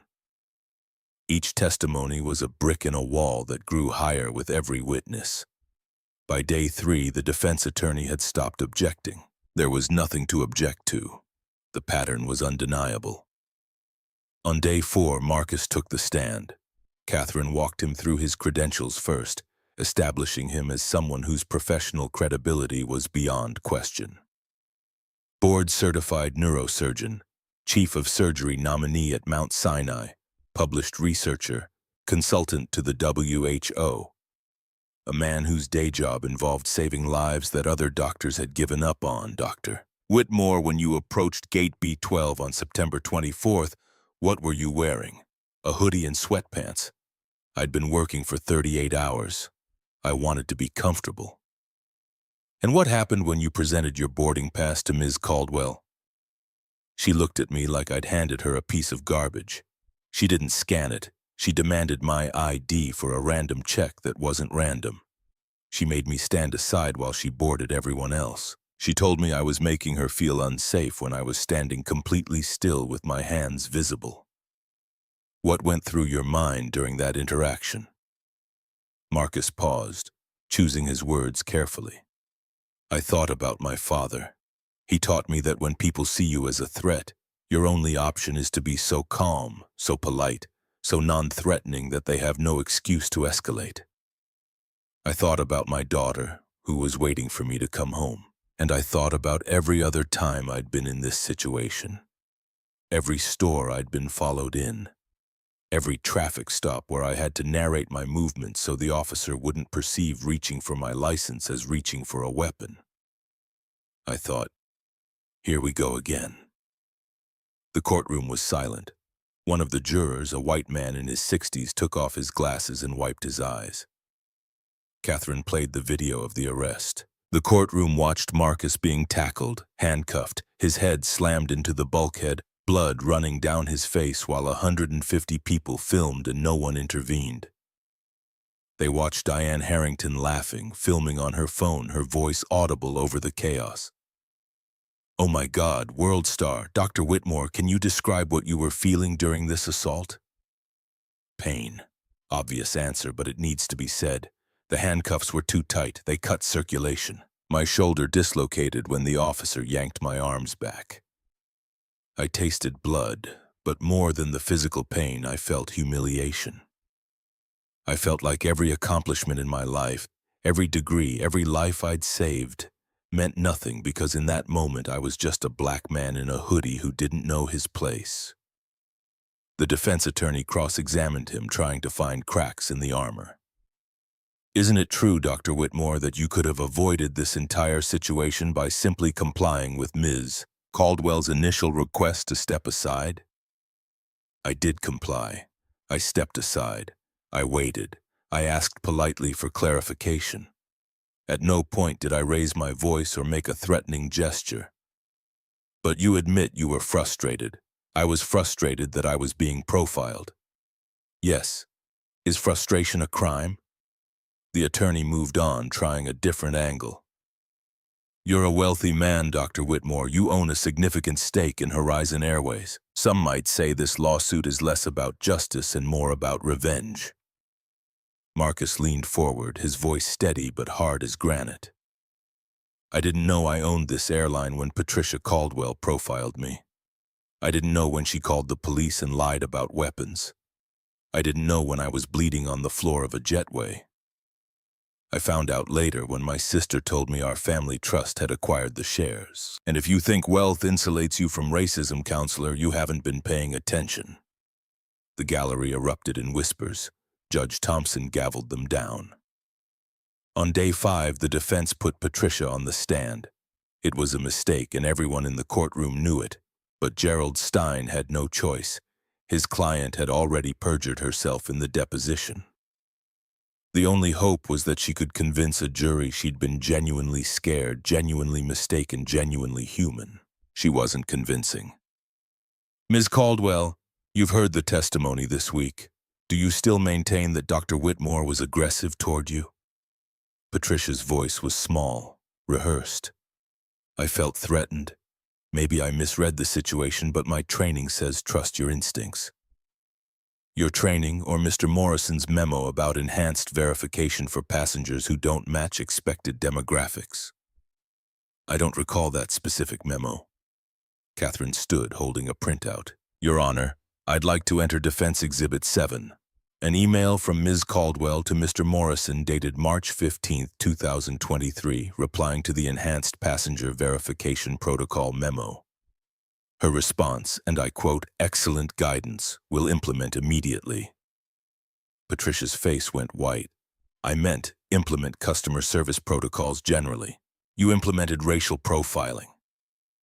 Catherine's voice was surgical. You saw a black man in casual clothes and decided he didn't belong in first class. You demanded extra verification you didn't demand from white passengers. You made him wait while you boarded everyone else, and when he questioned you, when he exercised his right to ask why he was being treated differently, you called 911 and lied about weapons to ensure he would be violently removed. Isn't that what really happened? I was scared. You were scared of a man standing still with his hands visible, reading a medical textbook. Or were you scared of losing control? Patricia didn't answer. The jury watched her silence fill the room like water rising. The verdict came back after 4 hours of deliberation. Guilty on all counts for all defendants. The jury awarded Marcus $2 million in compensatory damages and $40 million in punitive damages, the kind of number designed to send a message that would echo through every boardroom and break room in the aviation industry. But the criminal trial was separate, and it came 2 months later in the same courthouse with a different judge. Federal charges: deprivation of civil rights under color of law, filing a false police report, conspiracy to obstruct justice. The prosecutors were Justice Department attorneys who'd cut their teeth on hate crime cases and didn't believe in plea deals. Patricia Caldwell received 24 months in federal prison. Captain Raymond Cole, 30 months. Officer Brett Sullivan, 36 months. The longest sentence because he'd used his badge to violate constitutional rights. Frank Morrison, 60 months for orchestrating the discriminatory policy. Diane Harrington avoided prison but lost everything else in the civil judgment. Her law license, her partnership, her marriage, her reputation. Marcus sat in the gallery for each sentencing, watching as the judge delivered the terms with the clinical detachment of someone reading a grocery list.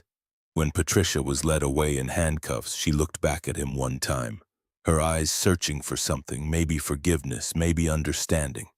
He gave her nothing, just a level stare that said, "You did this to yourself." 6 months after the sentencing, Marcus stood in the House Transportation Committee hearing room in Washington, D.C., facing a semicircle of representatives who ranged from genuinely interested to performatively outraged to utterly checked out. Keisha Williams sat beside him, along with the CEOs of Delta, United, American, and Southwest. The hearing was titled "Discrimination in the Skies, Ensuring Dignity for All Passengers." Representative Johnson from California, a black woman in her 40s who'd made her career fighting for civil rights, led the questioning. "Dr. Whitmore, you've described a system where complaints were filed and systematically dismissed. How pervasive is this problem? Based on Horizon's internal audit, we found 53 incidents in 22 months involving our staff. But when we looked industry-wide, using FAA complaint data and FOIA requests, we found over 1,400 similar incidents across all major carriers in the same period. The pattern is clear. Passengers of color, particularly in premium cabins, face scrutiny that white passengers do not. And what has Horizon done to address this?" Keisha leaned forward. "We've implemented what we call the Whitmore Standard, mandatory implicit bias training every 6 months for all customer-facing staff, body cameras on all gate agents and flight attendants, a public-facing complaint portal where every report is tracked and published quarterly, an independent oversight board staffed by civil rights attorneys with subpoena power, and a zero-tolerance policy. First verified offense results in immediate termination." Representative Mitchell from Texas, a Republican who'd spent the first hour of the hearing checking his phone, finally looked up. "Isn't this just political correctness run amok, forcing employees to walk on eggshells?" Marcus answered before Keisha could. "Congressman, asking employees not to racially profile customers isn't political correctness, it's basic human decency. And if that makes someone uncomfortable, they're in the wrong profession." The room went quiet. Mitchell looked like he wanted to respond but couldn't find the angle. Representative Johnson smiled. "Dr. Whitmore, you've proposed federal legislation based on the Whitmore Standard. Can you walk us through it?" The Airline Passenger Dignity Act would require all carriers receiving FAA certification to implement bias training, complaint transparency, and independent oversight. It would create a federal database of discrimination complaints, tracked by carrier, route, and staff member, and it would establish penalties. Carriers with complaint rates above the national average would face fines and potential route restrictions. The bill passed the House 4 months later with bipartisan support, though the Senate version was watered down in ways that made Marcus want to throw his phone through a window. But even the compromised version was progress. 27 airlines adopted the Whitmore Standard before the law took effect. Not because they believed in it, but because their insurance companies demanded it and their shareholders were watching. The data came in slowly, then all at once. Year 1, discrimination complaints down 41%. Year 2, down 68%. Passenger satisfaction among people of color up 52%.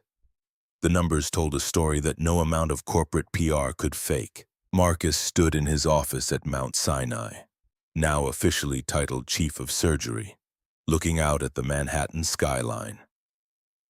It was late October, 26 months after the JFK incident, and the leaves in Central Park were turning colors that looked photoshopped against the gray stone of the buildings. His phone buzzed. A text from Zoe, now 17 and preparing college applications. "Dad, can you read my essay? It's about what happened, about watching you fight back." He smiled. "Send it over." The essay arrived a minute later. He opened it, reading her words about watching her father be treated as a threat, about learning that dignity isn't given but demanded, about understanding that silence in the face of injustice is its own form of violence. She wrote about the night she told him not to quit, about realizing that her safety depended not on making herself smaller but on her father making the world bigger. He called her. "That's beautiful, sweetheart. But you know colleges might see this as controversial. Let them.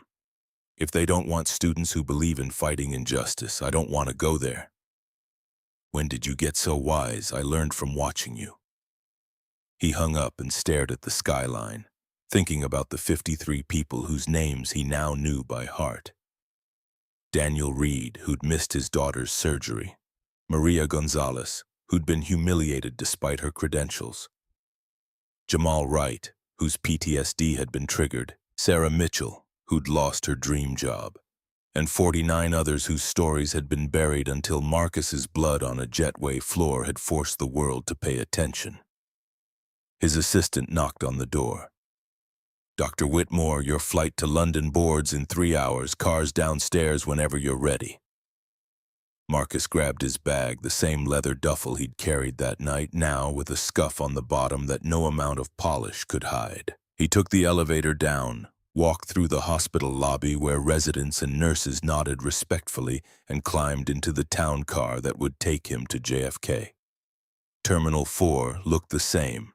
Same fluorescent lights, same overpriced coffee, same ambient anxiety of people trying to get somewhere else.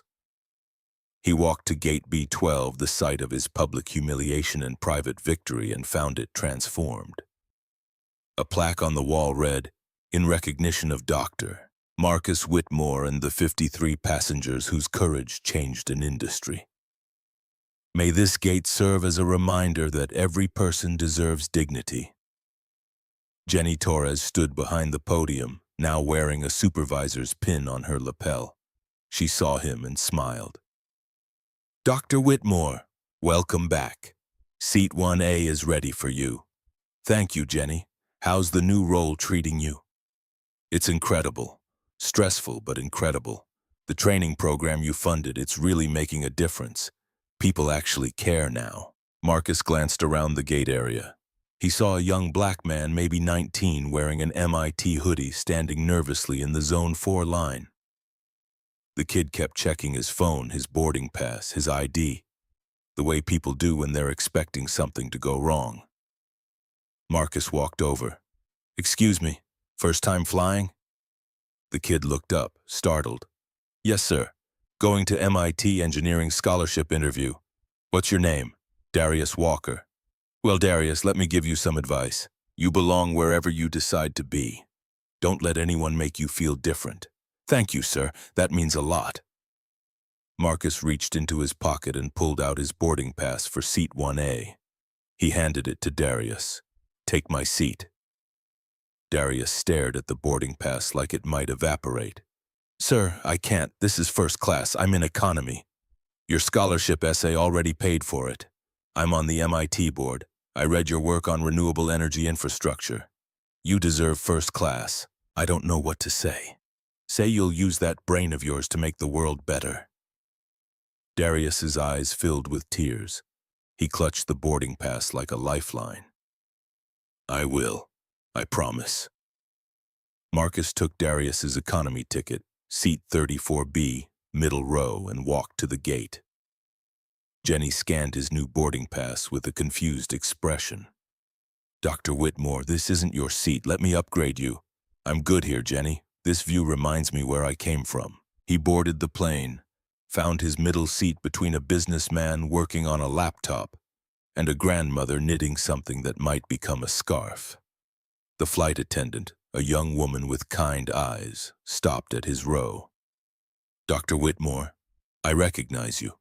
Can I move you to first class? I'm exactly where I need to be. But thank you." She nodded, understanding something without needing it explained. "If you need anything, just let me know." The plane pushed back from the gate. Through the window, Marcus could see the ramp crew loading bags in the cold November air. One of them, a woman in a yellow safety vest, struggled with a particularly heavy suitcase. She slipped on a patch of ice, caught herself, and looked up at the plane. Her face, weather-beaten and older than her years, was visible for just a moment in the harsh ramp lights.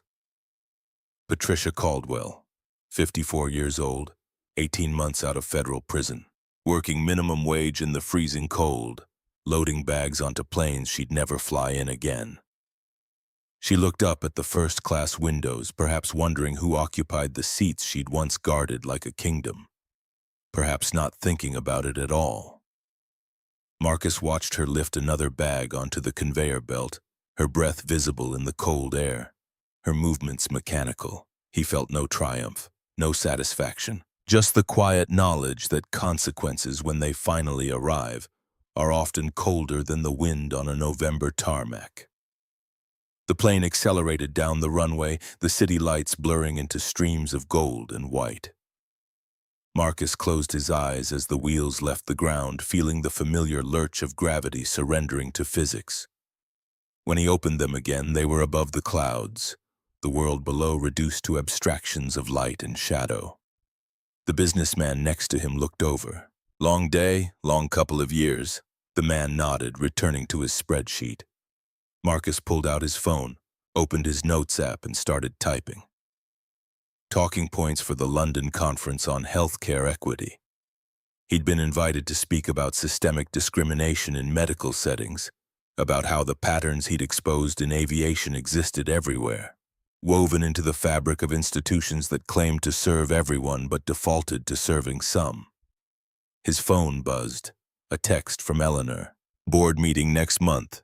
We're discussing expansion. Ghana, Kenya, South Africa, taking Horizon Global. He typed back. Make sure the Whitmore standard is non-negotiable in every market, already in the contracts. The flight attendant came by with the beverage cart. Coffee, tea, water, ginger ale, please. She poured it over ice, handed him the cup with a smile. That's what Dr. Whitmore always orders. I read about you in the training materials. What you did, it changed everything for us too. We can actually speak up now. I'm glad, but it shouldn't have taken someone bleeding to make that possible. No, it shouldn't have, but I'm grateful it happened anyway. She moved on to the next row. Marcus sipped his ginger ale, the bubbles sharp against his throat, and thought about gratitude. He was grateful for his daughter's wisdom, grateful for his sister's ruthlessness, grateful for Jenny's courage, grateful for the 53 people who'd filed complaints that went nowhere, because their persistence had created the paper trail that made the pattern undeniable. But he wasn't grateful for the system that had required his wealth and credentials to be believed. He wasn't grateful for the reality that if he'd been just a doctor, without the secret ownership stake, Patricia Caldwell might still be working Gate B12, and the complaints might still be getting dismissed, and the pattern might still be invisible to everyone who didn't want to see it. The plane leveled off at cruising altitude. The captain's voice came over the intercom, smooth and professional. Folks, this is Captain Hartley. We're at 37,000 feet, smooth air ahead, should have you in London right on schedule. Sit back, relax, and enjoy the flight. James Hartley, the same pilot who'd emerged from the jetway and vouched for Brennan when the PAPD was seconds away from tackling a CEO. He'd been promoted to chief pilot, tasked with training the next generation on the Whitmore Standards protocols. Marcus had met with him once, 6 months after the trial, to thank him for intervening. I didn't do anything special, Dr. Whitmore. I just told the truth. Sometimes that's the most special thing you can do. Marcus reclined his seat the regulation 3 inches and pulled out the in-flight magazine. The cover story was about Horizon's transformation, featuring a photo of Keisha Williams standing in front of a plane, arms crossed, looking like exactly what she was, a woman who'd spent her career being overlooked and was now making sure no one would overlook anyone else. He flipped through the pages, past ads for luxury watches and Caribbean resorts, until he reached the employee news section. There was a photo of the latest graduating class from the Whitmore Leadership Academy, a program that identified promising employees from underrepresented backgrounds and fast-tracked them into management. 20 faces diverse in every way that mattered, smiling with the kind of hope that suggested they believed the company's promises about meritocracy. Marcus hoped they were right to believe. He'd funded the program with $10 million from the lawsuit settlement, the money Patricia Caldwell and her co-defendants would be paying off for the rest of their lives. The rest of the settlement had gone to the 53 victims, divided proportionally based on the severity of their experiences and the opportunities they'd lost. Daniel Reed had used his share to start a nonprofit tracking discrimination complaints across all industries, building a public database that made patterns impossible to hide. Maria Gonzalez had endowed a scholarship for Latina women pursuing medical degrees. Jamal Wright had funded a PTSD treatment program for veterans who'd been traumatized by police encounters. Sarah Mitchell had invested in a startup building AI tools to detect bias in hiring algorithms. They'd taken their pain and turned it into infrastructure for other people's dignity.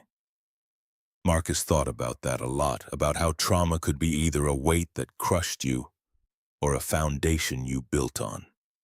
The difference wasn't strength. The difference was whether you had the resources, the support, the sheer luck to choose which it would be. The businessman next to him closed his laptop and signaled for a drink. Scotch, neat. The flight attendant poured it, and the man took a long sip, looking out the window at the darkness. He glanced at Marcus. "You ever wonder what it's like up in first class?" Marcus smiled. "I imagine it's a lot like here, but with more legroom." "Yeah, probably. Still, must be nice. Being comfortable matters less than you think. Being treated like a human being, that's the real luxury." The businessman looked at him, really looked, as if seeing him for the first time. "You sound like you've thought about this a lot, more than I'd like." They sat in silence for a while, the engine hum filling the space between them. Marcus closed his eyes again, letting his mind drift to the meeting he'd have in London, the hospital administrators he'd challenge on their disparate treatment outcomes, the data he'd present that showed Black patients waited longer for pain medication, received fewer referrals to specialists, were more likely to have their symptoms dismissed as exaggeration or drug-seeking.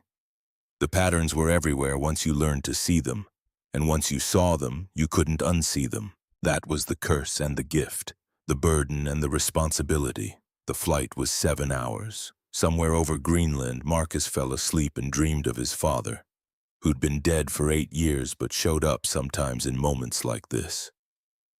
In the dream, they were sitting in the old Buick, the one Marcus had been driving the night he got pulled over, and his father was teaching him the script again. "Keep your hands visible. Don't reach for anything without announcing it. Yes, sir. No, sir. Don't argue. Don't explain. Just survive." "But Dad, what if I'm right? Being right won't matter if you're dead. What if I can change the system?" His father looked at him with eyes that held too much history. "Then change it, son. But don't forget the cost, and don't think that changing the rules means people will stop trying to break them." Marcus woke up as the plane began its descent into Heathrow. The cabin was dim, most passengers asleep or pretending to be. He looked out the window at the first gray light of London dawn, thinking about his father's words, about the cost of fighting, about the systems that bent but rarely broke. He thought about Patricia Caldwell on the ramp at JFK, about whether she'd learned anything or just learned to hide her contempt better. He thought about the thousands of gate agents and flight attendants who'd sat through the mandatory training, some genuinely trying to change and some just checking a box. He thought about the passengers who would fly tomorrow and the day after and the day after that, some of whom would be treated with dignity and some of whom would face the same scrutiny Marcus had faced, just quieter, more subtle, harder to prove. The plane touched down with a gentle thud. The businessman next to Marcus stirred, checked his watch, started gathering his things. "You headed to the city?" "Yes. Medical conference. Good luck with that." The man stood, grabbed his bag from the overhead bin, and disappeared into the queue of passengers shuffling toward the exit. Marcus waited until the plane was nearly empty. He pulled his duffel from under the seat in front of him and walked down the aisle. As he passed through first class, he saw Darius asleep in seat 1A, his MIT hoodie pulled up over his head, a calculus textbook open on his lap. The kid had probably stayed up the whole flight, too excited to sleep, too grateful to waste a moment of an experience he'd never expected to have. Marcus paused, considered waking him, then decided against it. The flight attendant would get him up before they closed the cabin. Let the kid have a few more minutes of peace. He stepped off the plane into the jetway, following the signs to passport control. The queue was long, mostly business travelers and tourists, everyone tired and focused on getting through the bureaucracy as quickly as possible. When Marcus reached the agent, a young man with a London accent and bored eyes, he handed over his passport. Purpose of visit? Medical conference. Speaking engagement. The agent scanned the passport, looked at the screen, looked at Marcus, looked back at the screen. He stamped the passport and handed it back without a word. Welcome to the United Kingdom. Marcus took his passport and walked into the arrivals hall, past the coffee shops and currency exchanges and people holding signs with names written in marker. No one was waiting for him. He preferred it that way. He pulled out his phone and ordered a car, watching the app track the driver's approach through London traffic. The car arrived, a black sedan driven by a man who introduced himself as Ahmed and didn't try to make small talk. Marcus appreciated that. He climbed into the back seat and watched the city unfold through the window.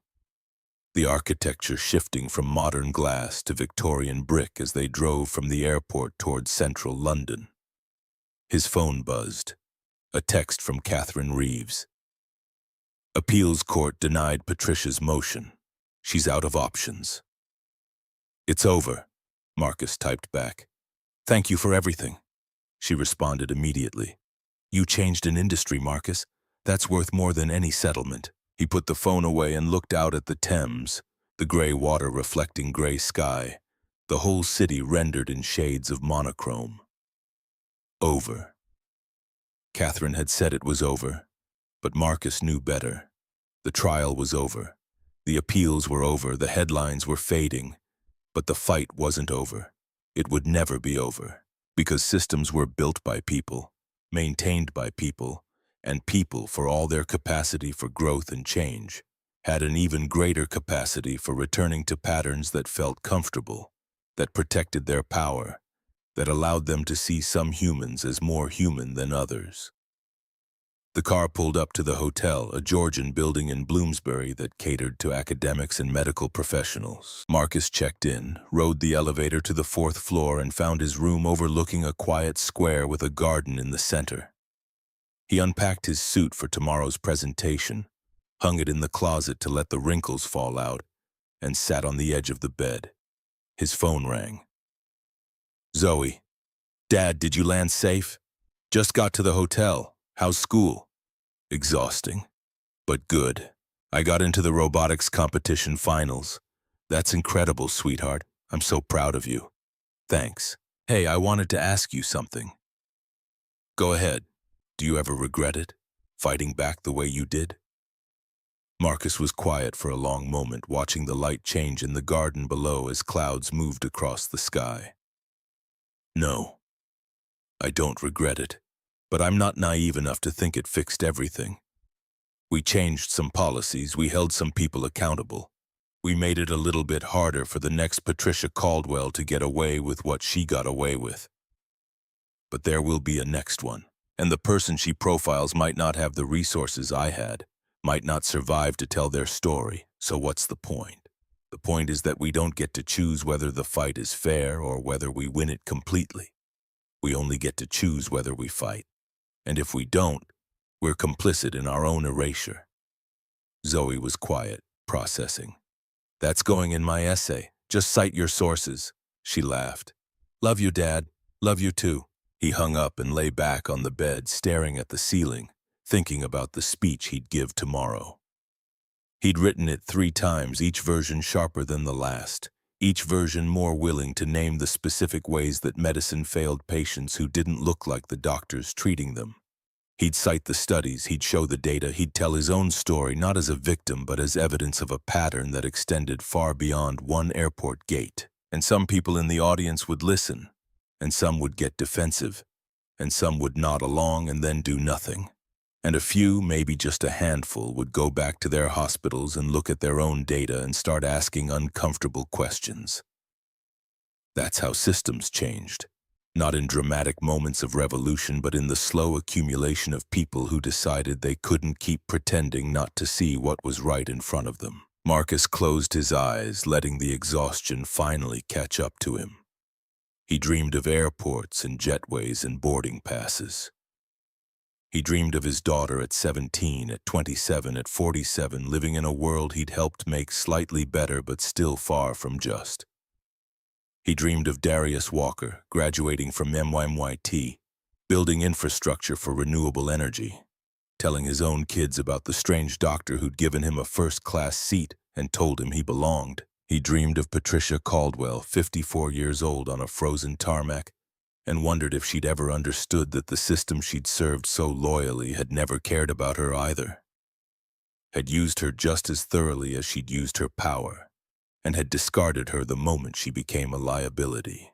And he dreamed of the next flight, and the one after that, and all the flights still to come, wondering how many would go smoothly and how many would end with someone bleeding on the floor, and whether the difference was progress or just luck. When he woke, it was dark outside. He'd slept through the afternoon. He ordered room service, ate alone at the desk, and reviewed his presentation one more time. Tomorrow he'd stand in front of 300 healthcare administrators and tell them the truth. And the day after that, he'd fly home, back to New York, back to his operating room, back to the work of saving lives one surgery at a time while trying to change a system that killed people slowly through 1,000 small cuts of indifference. It wasn't enough. It would never be enough. But it was what he had. And he'd learned, in 26 months of litigation and legislation and late-night phone calls with people whose lives had been upended by the same forces that had bloodied his face, that you didn't need it to be enough. You just needed it to be more than nothing. And more than nothing, accumulated over time by enough people in enough places, eventually became something that looked like justice. Not perfect, not complete, but real enough to matter. Real enough to change the view from 37,000 feet.